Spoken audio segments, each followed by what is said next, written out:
Back in 2021, my friend sent me the highlights for the Dragonback race, and it looked absolutely crazy. So it's 6 days, 380 kilometers, Everest twice in elevation. So I thought to myself, yeah, this could be a really, really epic challenge. So that starts off in North Wales, where I'm from. So it kind of enables me to run the mountains in my back garden. I attempted the race 2 years ago, back in 2022, and unfortunately I was unsuccessful. I pulled out on day 3 after about 150 Ks. So I knew I had to change my approach here to Tassie just under a year ago, because I knew I needed specific terrain. So I've been running lots on Mount Roland and Cradle Mountain.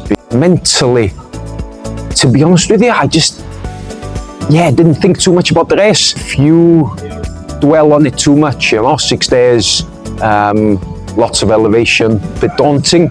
So I guess I just tried to be present, and just to be in the moment. Day 5. Day 5 is the longest day, 71 kilometers. And you head into the Brecon Beacons, which are the mountains in South Wales. And there's a reason why the British SAS train there. It's relentless. So day 5 took me about 14 and a half hours, 6 a.m. till 8:30 p.m. So it was a really, really long day. And I got to the finish line on that particular day. It was just pure relief. I was in a lot of pain. I took a lot of Panadols. Double figures, a lot of Panadol. Our crew, the medics, were a massive, massive help. My knee seized up on day 3, probably like about 20 Ks into the day. I had to take some Panadol, and about an hour and a half later, it started to loosen up.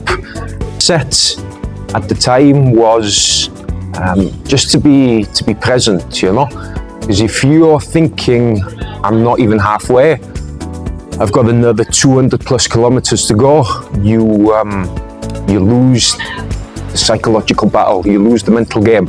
So I had to be present. I would just ask myself, listen, princess, can you take one more step? More often than not, the answer is yes. So I just had to be present, one more step, one foot in front of the other, and eventually, in a couple of days, that finish line would come. Scenery. The epic mountains, the rawness, the ridges, the cliffs, the gnarly terrain, but also like where the race takes you. You learn a lot about yourself. I would get a lot of negative thoughts that would pop into my head. So I would just try to catch them early and kind of just throw them out of my mind, and for you to control your mind, not let your mind control you. That's a really, really big aspect to this kind of race, because there's going to be a lot of low points, a few highs as well, hopefully, and there were, but there's a lot of low points, so you really get to learn a lot about yourself and how deep you can go and how much pain you can endure, I guess. Look at some local races. I know you've got a race called Gone Nuts, so I should have a look at that. And also maybe the Overland trail run. But I'm in no rush either, so just go for it. There's nothing wrong in setting yourself an unachievable goal. Because if you don't succeed, if you look back at it objectively, you've hit a lot of micro goals. So yeah, don't be scared to go for something that's absolutely crazy, because you might just learn something about yourself.